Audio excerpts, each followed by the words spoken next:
সঙ্গীতকে সর্বদা সারা বিশ্বের সার্বভৌমিক ভাষা বলা হয়ে থাকে। বিশ্বের যে কোনো জায়গায় হোক না কেন, সকলেই সঙ্গীতের দ্বারা উৎপন্ন ভাব বুঝতে পারে।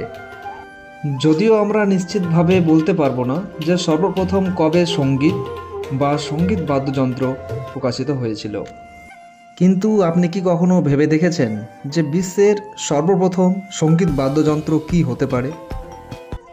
সম্ভবত বাঁশি হলো বিশ্বের সর্বপ্রথম বাদ্যযন্ত্র। প্রায় 40,000 বছর আগের একটি বাঁশির প্রমাণ পাওয়া যায়, যার নাম হোলেফেলস বাঁশি। এই বাঁশিটির প্রমাণ 2006 সালে জার্মানের একটি গুহা, যার নাম হোলেফেলস গুহা থেকে প্রমাণ পাওয়া যায়।